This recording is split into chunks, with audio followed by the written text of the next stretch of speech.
Welcome back to Serious and Silliness. And today we have IFBB Pro professional bodybuilder Donna Williams Salib. How you doing? I'm great. How are you? Good, good. You just got off a really big showing, a good showing at the Chicago Pro Wings of Strength. Yes. So why don't you tell us what happened? Well, the Chicago Pro was in Atlanta again this year, with all of the hoopla with going on with the whatever that stuff is, whatever they Yeah, call I it. know. Gotcha. So it was in Atlanta again this year. Great venue always. Tim Gardner puts on a fabulous show. All of his staff and family and stuff that goes into it, they make it a very well-oiled machine. Like you couldn't ask for better venues. Most of the Wings of Strength shows that I've been to or have competed in, they've all been very well ran. It's very well thought out process, and it runs smooth. So yeah, it was pretty cool. So tell us how good you did. So I placed sixth. I think there was, I want to say there was like 19, 20, 21, I can't remember, of us. So initially going in with the feedback that I got over last year, I felt like I did pretty well considering.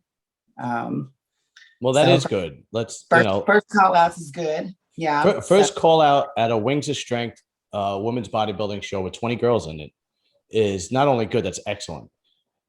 Because it seems like bodybuilding in general, whether it's men, women, or 212, is going through, for some reason, it is going through this explosion of new talent.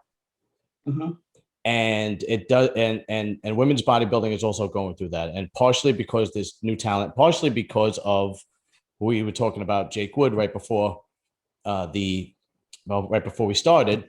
So why don't you tell us how good Jake Wood has been to women's bodybuilding?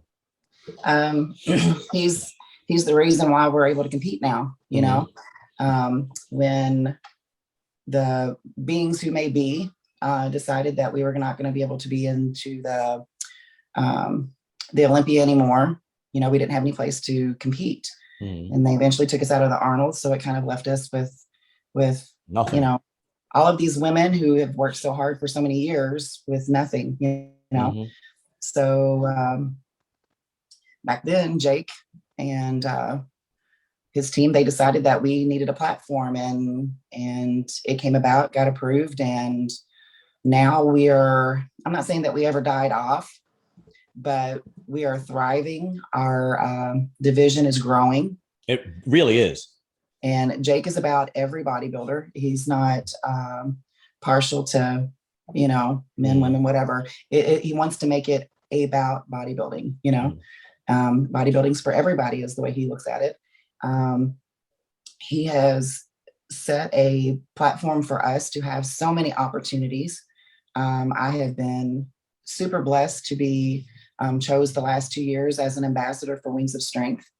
And the opportunities are amazing. You get to travel, you get to meet new people, you get to meet your fans, you get to meet all the other competitors. I've been blessed to meet so many people that I used to watch myself and aspire to be like. So it's just amazing what he's been able to do. And then of course, he purchased the Olympia, and women's bodybuilding was in the Olympia last year. So for ones like me who started way back when, who thought, there's not much hope for us to ever, he is allowing us to live out our dreams. So forever grateful for Jake and the entire staff of Wings and Strength, not just because I'm an ambassador, but because of the opportunities that they have made possible for us. Yeah, I was very disappointed when they stopped women's bodybuilding. Because, listen, the bikini girls, the figure girls, the fitness, well, especially the fitness girls. I have nothing against the fitness girls because those girls put a lot of time and work into it too. The physique girls, so on and so forth. Everything came off bodybuilding.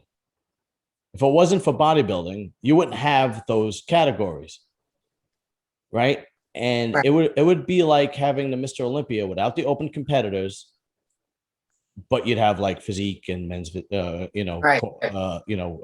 classic physique and so on and so forth. It just didn't make sense to me.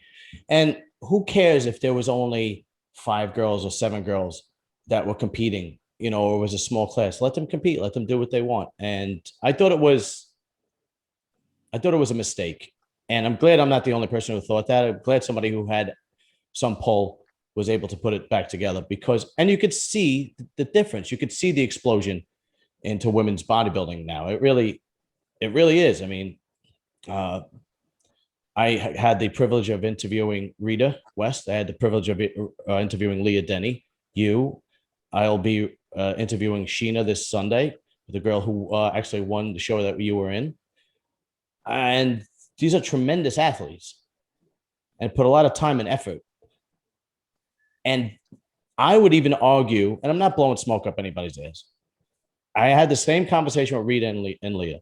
I would even argue that you guys go through more work and more stress than the other women competitors. And I'll give you my reasons why. Okay. The first one is, for women to build muscle the way you guys build, it takes a hell of a lot more. You just not, you don't have the hormonal balance that it takes to put muscle on like a man. So it takes a hell of a lot more. The other thing is, there's no money in it. There really is very. Jake Wood actually has some good prize money, but you know, you guys are limited with sponsorships and so on and so forth. And I hate to say it, but this is the truth. And this is why I respect you guys so much more. And again, I had the same conversation with Rita and Leah, but the trolls and the insults that you guys go through, that you have to be mentally strong to just basically ignore in order to do what you want to do, is, to me, that is astounding, because the other girls don't have to go through that. And it's funny because a lot of that comes from some of the other girls. I mean, I've had people on my page and stuff say, you know, why would you want to do that? You know, that's why your division died, da, da, da, da, da. And whether it be like it's come from bikini, it's come from physique girls. And I'm like, well, you know, I paved the way for you. That's right. You know, it used to be just us. That's right. You know, and so, and I'm never ugly about it. I try to make everything a teaching moment if I'm going to even respond to that. Mm-hmm.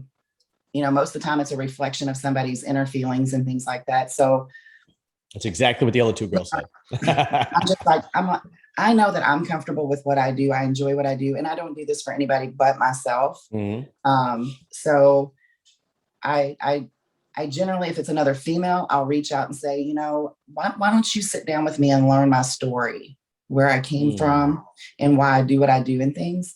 And I always tell them, I would love to know your story. Why did you start this journey? Right. You know, everybody's got to start somewhere. Right. You know, so I always do. I'm never ugly about it. There's enough ugly in the world. We don't need all that.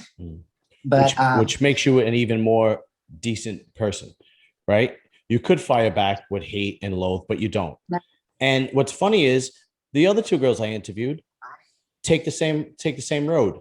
They really do. They take the same road. They just go, I ignore it, and if it gets too ugly, I block them.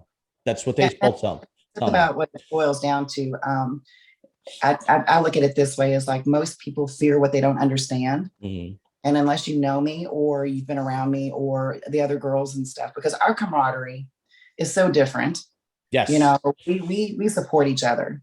I'm gonna say something, and then I'm gonna let you tell your story.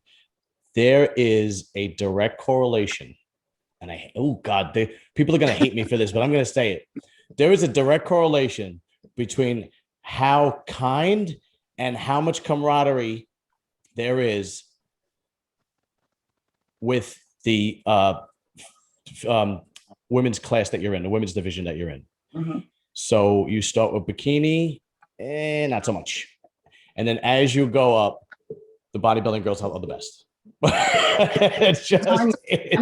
We love each other. We absolutely love each other. Like, mm-hmm. we support each other. I'm not kidding. Like, I get tickled because I'll pick one show out of the year that I do, and I'll make goodie bags for all of the girls that I'm competing against. Oh, that's great.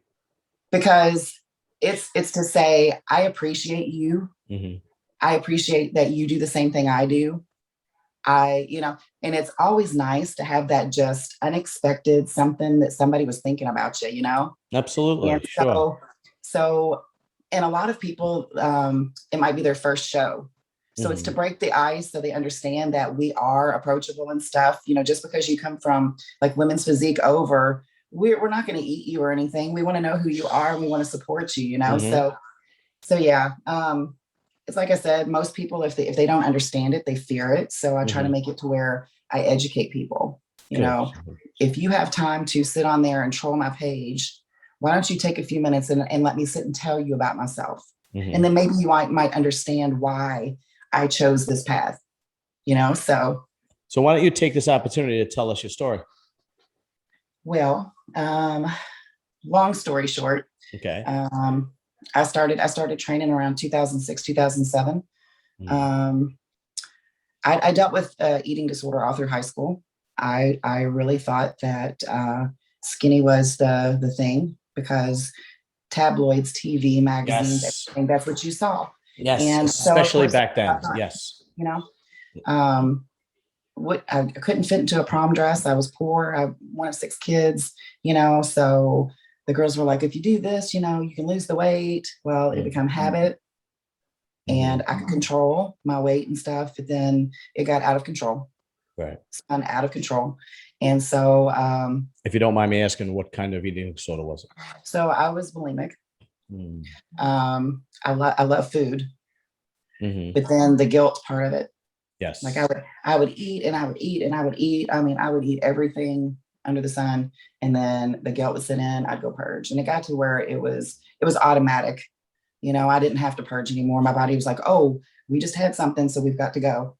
So it was bad. Like I got to where I couldn't get up and take care of my son, and I was like, I can't do this anymore. So I turned to a friend who owned a gym. His wife was a dietitian, and I learned how to be able to deal with, okay, I'm eating this because this is healthy for me and it's not going to make me, blow up and be fat, things like that.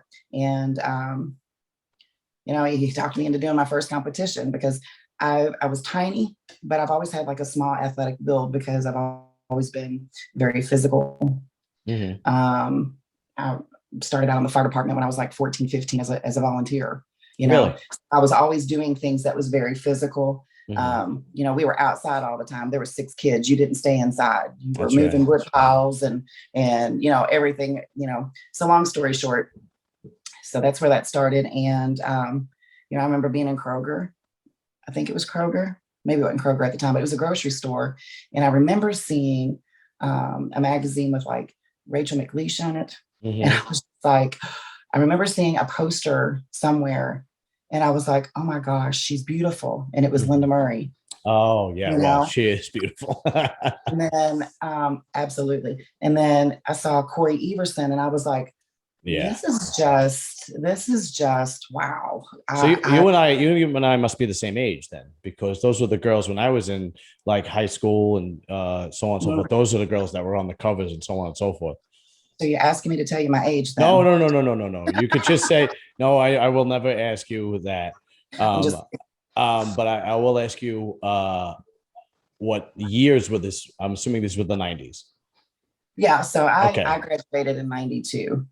Okay, yeah. So I graduated high school in 92. I graduated in 94, so yeah, about the same age. I just remember seeing these girls and I'm thinking to myself, that's absolutely beautiful. Mm-hmm. And I remember my dad having rebar that was super thick, coffee cans filled with concrete. Oh, yes. And he would do curls and stuff with that. And I'm like, And then my brother would go to like the weight room and stuff when we were in high school and I would go with him. Mm-hmm. So it was just, and then once I got into starting with my first competition, I was addicted. So it was one addiction to another. And it was such therapy for me, therapy, because I was in control. I didn't let something else, kind of take control over me. I was in control. So you literally went from battling these eating disorder, these demons, mm-hmm. to How long were you battling that That disorder started for? when I was about 15 years old, and the last purge that I had was probably because I mean it's an ongoing thing. It's never going to go away because you have urges and stuff. But the last time I purged was probably 2012. Okay. So you're But battling this and you were able to, this is what I mean by women bodybuilders are mentally stronger than the majority of people. You were able to literally make the change where food is the number one ingredient in the sport that you chose. funny thing that that you just said that Mhm. because that was one of the main keys to me putting on the size that I did over this last year. Of course. It gave me the package for this year because it's always in your head, if I eat this, oh my gosh, I need to do more cardio. I need to do more cardio. And I had to learn how to balance that. And like my husband is my coach. I would hear him say, you need to eat more, you need to eat more. But it wasn't something consistent because I was always scared that I would put on that bad weight. So this last year, sucked it up. Everything was outside the normal box for me. And 30 pounds later. Wow. Yeah, I did see. That's amazing. That's amazing. That truly is. Like putting 30 pounds of muscle on, period, is amazing. But going through the trials and tribulations you went through and then that's even more astounding. And this is why I have the opinions about women bodybuilders that I do, is I truly believe that they are mentally stronger than the majority of people out there. We are. Yeah. And if you ask Rita, because both of her and I both power lift, you have to mentally just be able to shut it all out, so, and she'll agree with me, I'm sure, it's well, Rita was the one who recommended I contact you. The doll. She's a doll. Everybody loves Rita West. Every person I spoke to just says she's amazing. I interviewed Bob Merck, who was a champion powerlifter, one of the best on the planet. And all I said was, hi, I have a pod. Same thing I said to you. Rita West said, Rita West recommended I reach out to you. And then he said, immediately, he just said, all I had to hear was Rita, what time and when. Yeah. That's it. And it was just, she's just like this amazing individual, All right, we're going to talk about you now, though. I'll talk about Rita all day long. She's a great human, tremendous human being. We've competed together on the platform and we've competed together on the stage. So we've got an extra strong bond there because we both, do both and we love it. So, and the same with the powerlifters, the camaraderie there too with the females is always super strong. So. Yeah.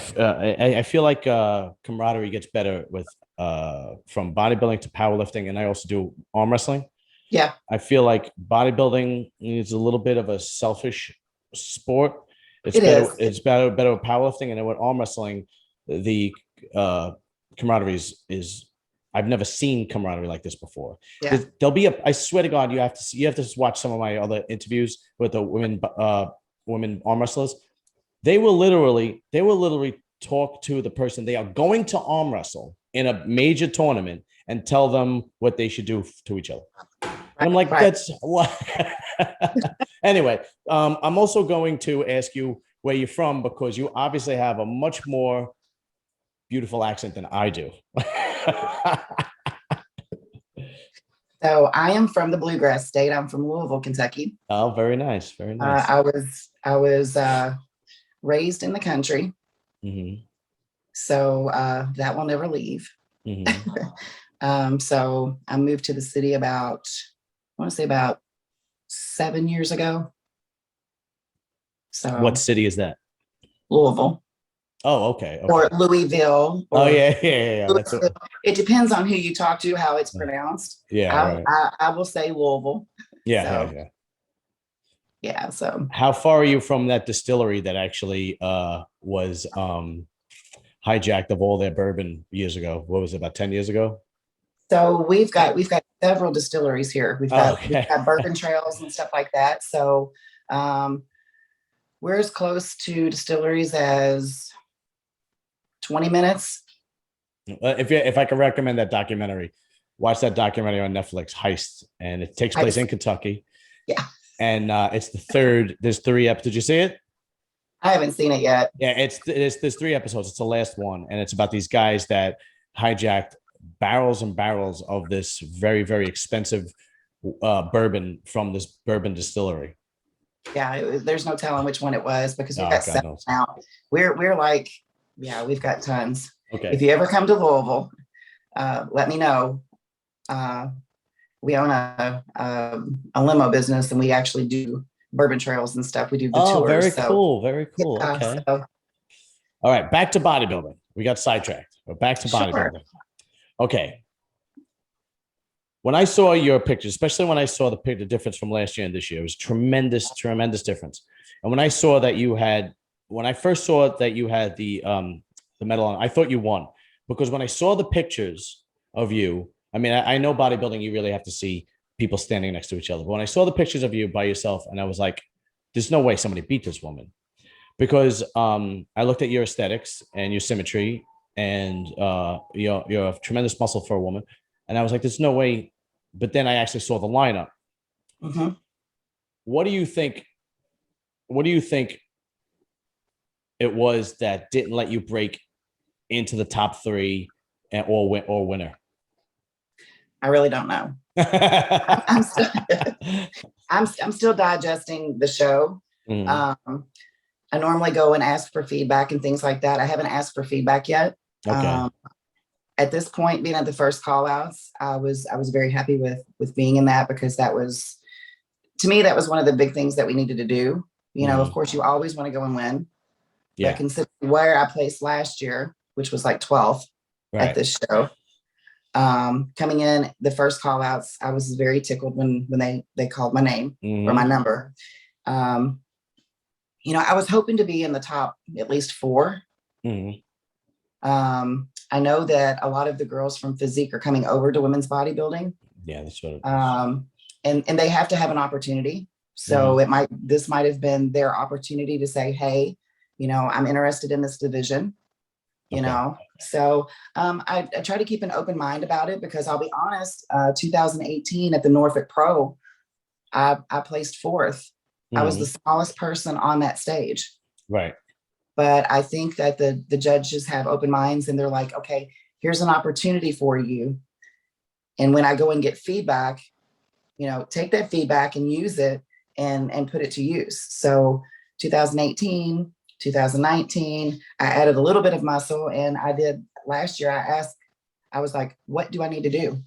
What is it that's keeping me back here and not getting in that first call out? Right. And so simply, I needed to add more size. Yeah.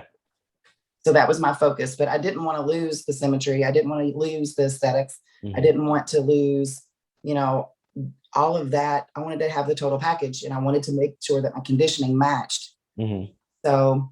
Well, your husband did a hell of a job. That's for sure. He does. I mean, I'll tell you what, I fight him tooth and nail sometimes, but I would never trust myself with anybody else. And not just because he's my husband, it's because he knows what he's doing. Okay. Are you, does he train other people or just you? Nope. It's just me now. Oh, okay. Good. He used to, but he's very old school. So he's very matter of fact. Okay. Oh, you know, and we have to make sure that we can differentiate between husband and wife and client and coach. Sure. Yeah. I'm very blessed that we have that that relationship, that we can make it very balanced. So he'll beg to differ. Why are you so mad all the time? I'm not. I'm just tired. Yeah. Well, that's rough. You know, being a bodybuilder is rough. A lot of people don't understand how grueling it is, especially the last few weeks before a contest.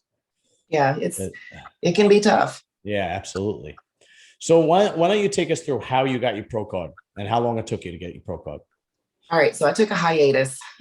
So I did a couple of shows all the way up until 2012. And I qualified to go to nationals, but I just didn't feel like I was ready to go. Okay. You know, I knew that I would not be able to hang. Well, between 2012, 2017, The Olympia did away with this. Yes. So there was really no place. So I focused more on my powerlifting. Oh, okay. I knew that platform was always going to be there. Long story short, I think it was the end of 2016. There were some guys sitting around. A promoter said, what's Donna been doing? He is here in Kentucky. He offered women's bodybuilding up in 2017. Asked me, hey, if I put this in, are you going to do it? Absolutely. Right. Because Wings and Strength had started coming up, and we actually had a small platform. They had the Rising Phoenix, which was the all women's championship. So yes. So 2017, August 2017, I did my very first show. Is what we say. As an amateur? As an amateur, we're saying that's my new beginning. Okay. So 2017, I did my very first show. It was the Kentucky State show. And I won overall. So that qualified me to go to the North Americans 3 weeks later. I won the open overall, that's fantastic. Not masters, I mean, I was in all three divisions. I did my age, masters, and open. And I won overall open, and I became pro. Yeah, that's pretty much, I have the pleasure, I have the honor, I guess, to interview top bodybuilders, such as yourself. And when they tell me they're the elite bodybuilders, when they tell me their journey through bodybuilding, it's similar to yours. It's like, oh, I did a show, then I qualified, I won, and I'm pro. And it's like, well, you were basically, this is meant for you. I said this to Akeem Williams. I said this to Sean Clarita. I said this to Sergio Oliva Jr. This was meant for you. There are so many. For example, I interviewed Vinny Galante, who was an IFBB pro, but it took him 14 years to turn pro.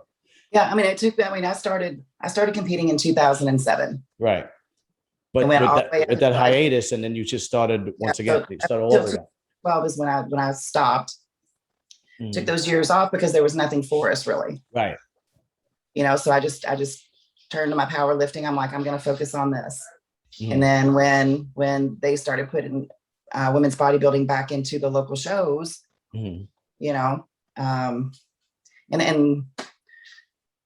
I was so glad to know that my dream had not been smashed, that we still had the opportunity. And that was the thing, because I was like, what?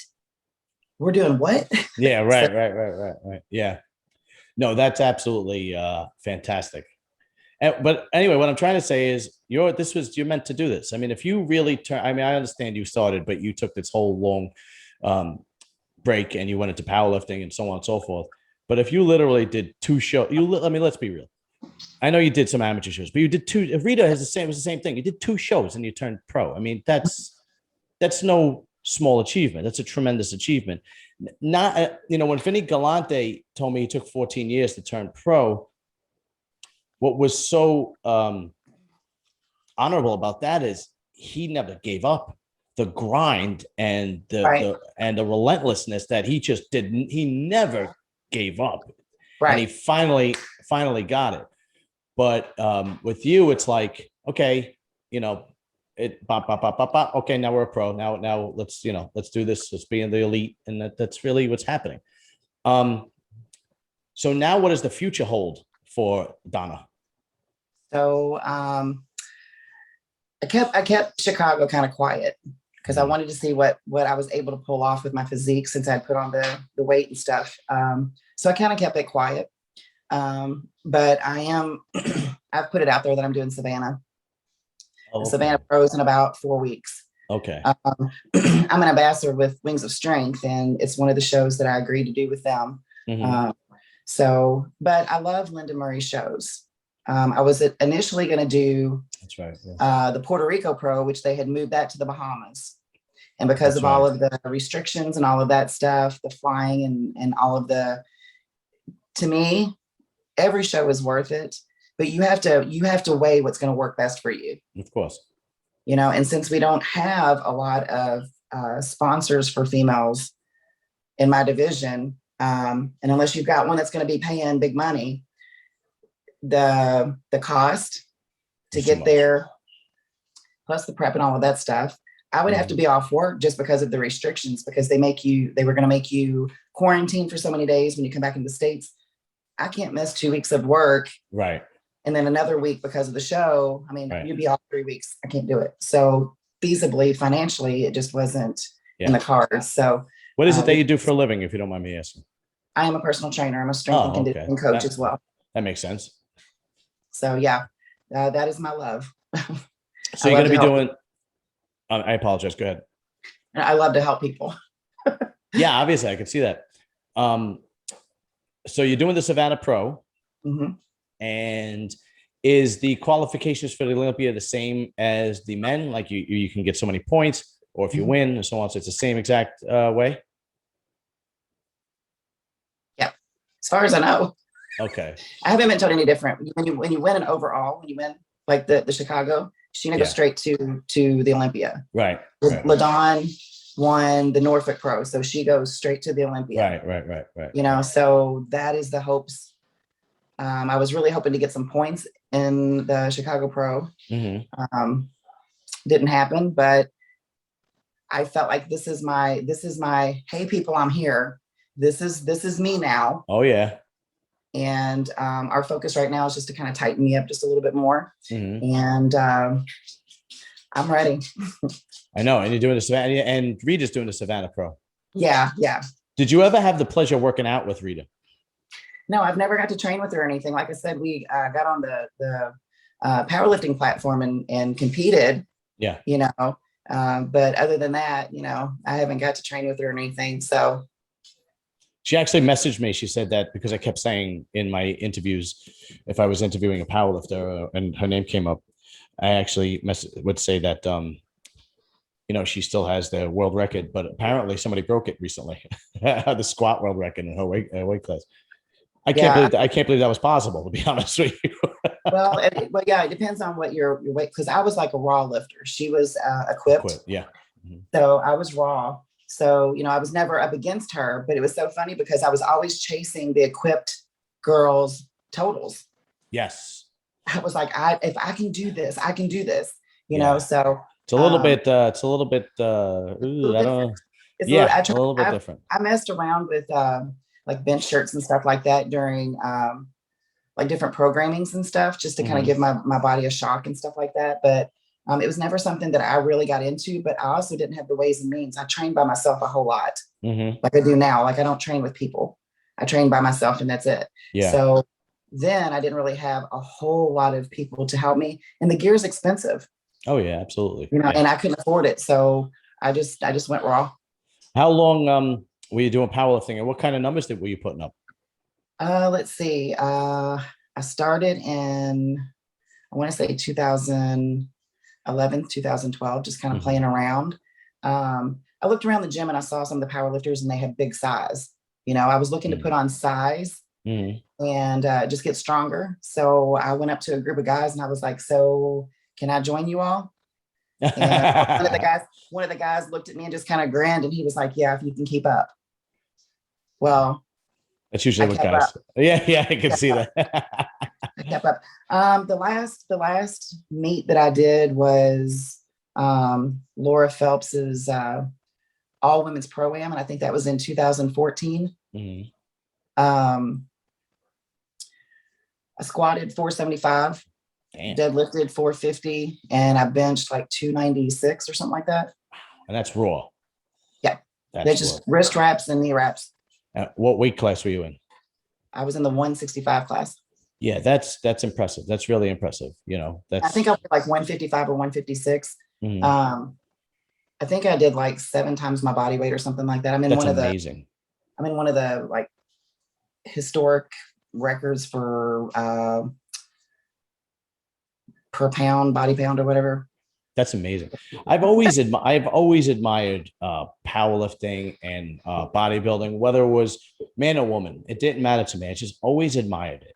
It was, you know, I think because we're from the same generation. So the generation was Arnold Schwarzenegger, Hulk Hogan, Sylvester Stallone. You know, if you played with your action figures, they're all jacked up. You know, remember the He-Man figures? They all look like Lee Priest. You know what I mean? And it was just, I think it just shaped me where I was just, I would go to the gym, and back then I don't have to tell you, the gyms were not corporate gyms like today where you have LA Fitness or Retro. They were hole in the wall gyms, and the local bodybuilder or powerlifter at them, and the guys were monsters, just monsters, and I'd be in there, and I was never like, I always had a nice physique, but I was never a big guy, and I would just be in awe of watching the power that was just going on. And there were a couple of guys that were doing equipped, and there were but a couple of guys that were just training for bodybuilding, and it was amazing. The chalk and the dirty weights, and you had to be careful. There would be holes in the floor. You know what I mean? That's where I prefer to train. Like I work in a like a larger corporate gym, but my favorite place is like this hole in the wall. It's called Mid City Barbell, and it's underneath like a strip mall. And it is, it's just rusty and dirty and just, but yeah. It's the old school. There's something about the old school gyms that are few and far between, but still produce the best bodybuilders and powerlifters. Well, here's the thing. It's like when I go in there, nobody messes with me. Nobody talks to me. Nobody bothers me. That's true. That is so true. The gym that I work at, and I'm not trying to diss the gym or anything, but it's like I seriously had to get a membership to the backside of the gym, which was like CrossFit, but they had like all the stuff I needed, like the squat racks and the reverse hypers and all of that stuff, just so I would be left alone. Yeah. I tell that to girls. Anytime I talk to a girl and the girl goes, "Oh, I don't like going to the gym," and the guys always want to talk to me, and girls just chat it up and are looking good. I was like, well, then what you do is get yourself a membership to a hole in the wall hardcore gym, and I promise you nobody will bother you. Of course, they don't do it because it's just, they just want an excuse not to go to the gym. But but that's fantastic. I've always said when I retire, because I'm a sewer worker in New York City, and I said when I retire, I'm going to open up, one of those gyms. Obviously, I have to open up one of those gyms because I don't have the money to open up a friggin', Gold's. Find you an old firehouse that's got 1 or 2 bays in it. Oh yeah, I didn't even think of that. That's right. It could be like you're always So now just shooting the shit about bodybuilding. There's a lot, like we talked before, there's a lot of young talent, a lot. I feel like every pro show, there's a guy that pops up or a girl that pops up that I never heard of. And I go, who the hell is this? Like, at Chicago, who was the guy that took second? He's like 24 years old or something like that. I never heard, let me see. I never heard of him. And he took second next to Hunter. He actually beat Max Charles. And I'm like, who the hell is this kid? Jansen or something like that. Let me see.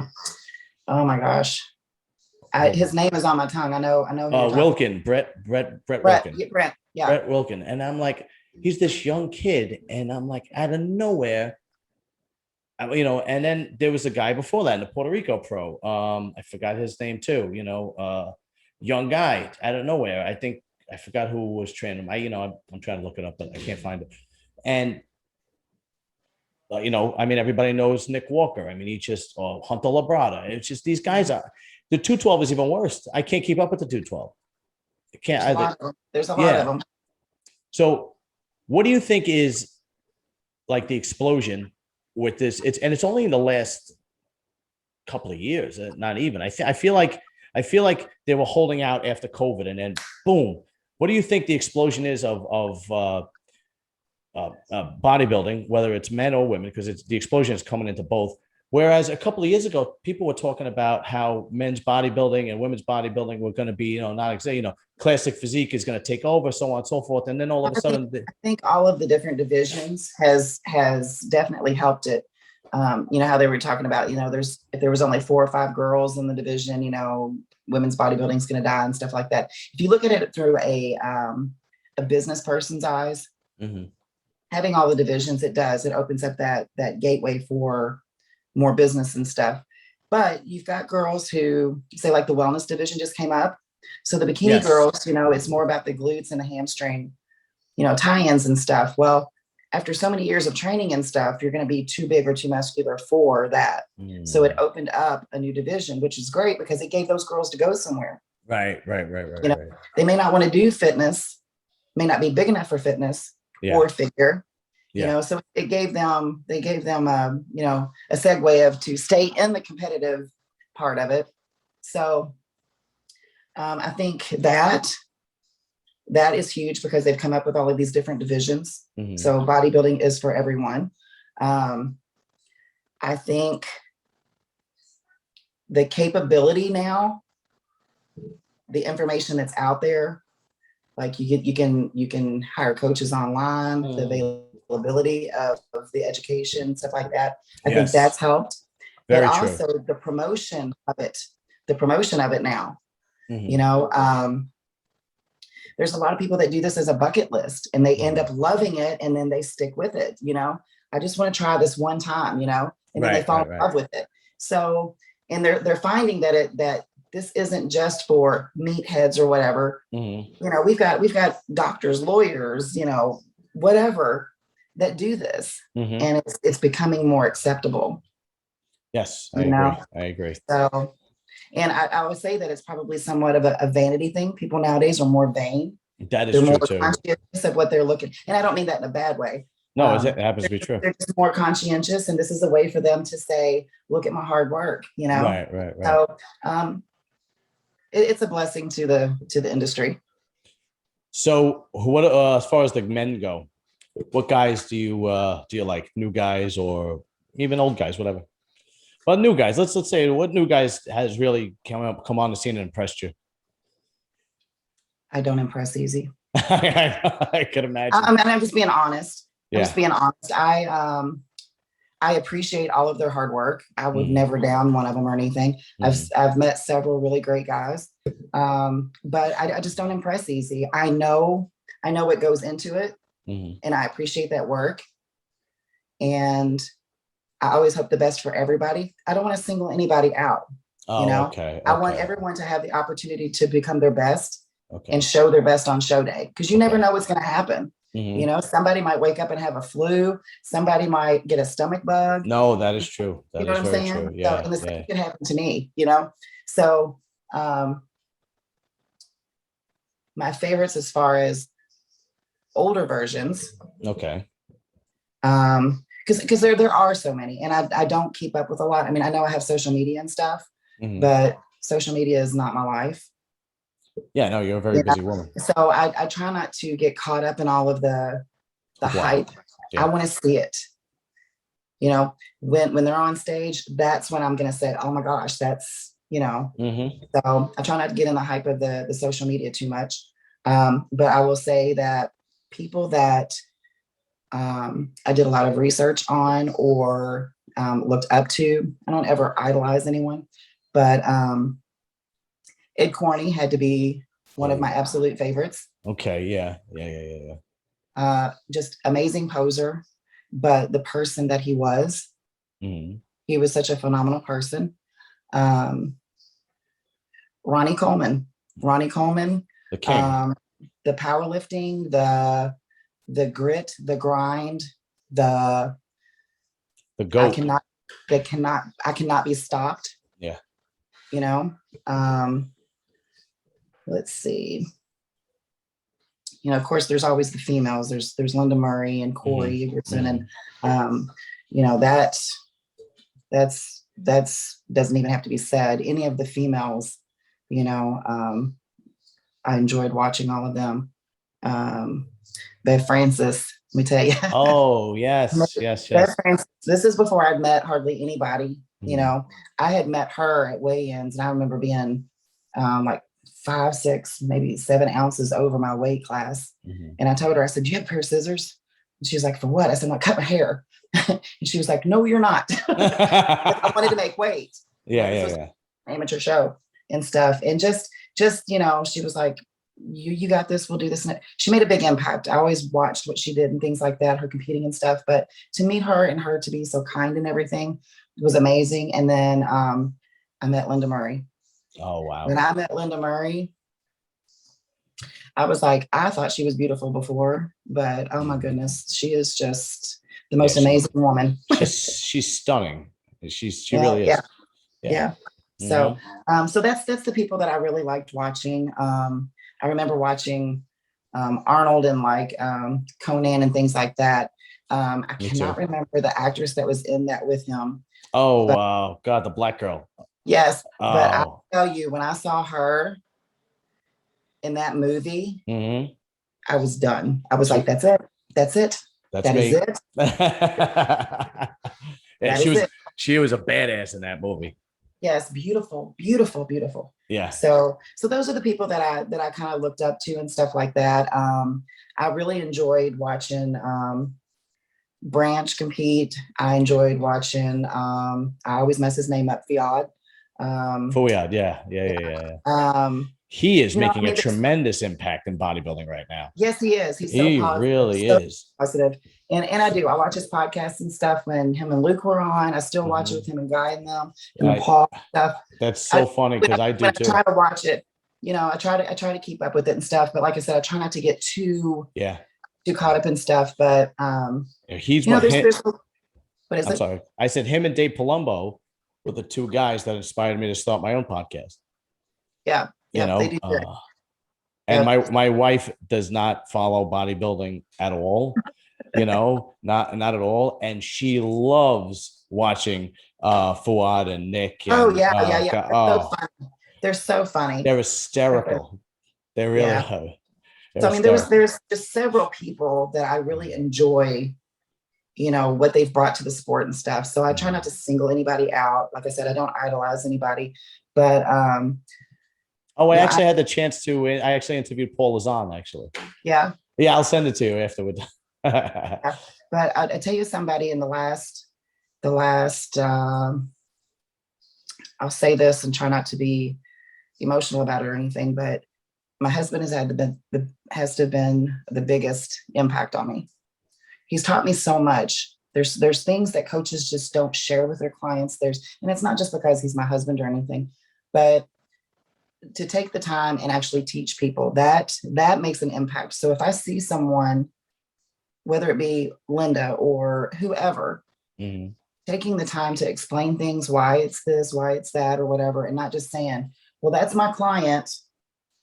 Yeah, we won first place. That's my client. When I see coaches do that, it kind of turns me off of, because I'm like, yeah, it's a partnership.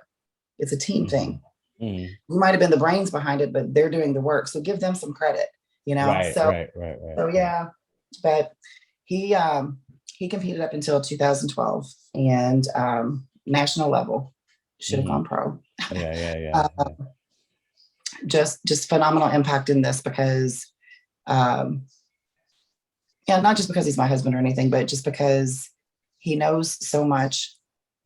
He's very quiet. He doesn't want the limelight or anything. He doesn't want, but he has had the most tremendous impact in my career. So I've just gained the he's in utmost. the other room. He's in the other room. He can't hear me. Oh, okay. I just gained the utmost respect for you, telling me that about your husband, because so many husbands or boyfriends don't get any respect. Oh no. I would tell you, and I'll tell you until I'm blue in the face, that I definitely would not be where I'm at right now without him. Because even before we started seeing each other and stuff, he coached me for a show in 2012. Right. I thought I knew something. I didn't know anything. Yeah. But yeah, like he's my rock. I mean, I know that us being married and stuff like that, but when you can differentiate between coach and client, and I know that he's not going to let me step on stage if I'm not ready. I know he has my best interest at heart, regardless if we're married or not, because I've seen him do it with other clients, but he stepped back and decided that I'm his main focus now. And that makes me feel good, because other girls have asked, do you think your husband would coach me? And I'm like, ask him. I don't care. Right. Because I know half of them aren't going to do what I do. They're not going to put forth the effort I do. They're not. No, you know. most So don't. I'm like asking. Yeah. So, No, that's fantastic. One more question, and then I'll let you go. sure. Okay. I'm going to put you on the spot. Who is going to win the Tampa Pro this weekend? As far as the open men. The open men. Yep. Do you know who's? I can rattle off a few names if you want. Rattle them off. Okay, we got Ian. What's his name? The kid from Canada. Huh? Ian. What the hell's his last name? Starts with a V, I think. It has a V in it. Yes, Ian Valier. We have Ian Valier. We have Charles Griffith. We have Max Charles. Guys doing it. We have the guy who's making his comeback, Kevin Jordan. Guys, the steering was good. Well, he's doing the 212, right? I think. Yeah. You said open. You said open. Yeah, Guy Cicina does the 212. Yeah, he's got a really good shot at winning. Actually, this 212. He looks phenomenal. Well, he always looks. And it's a stacked house too. Yeah, you I can remember how many's in there. He lives not too far from me. Actually, he's from Jersey. Is he? Yeah. Who else is doing it? I forget. Oh, I think I don't know. But those are basically the three, the big four names that are doing it this year. Those seem to be.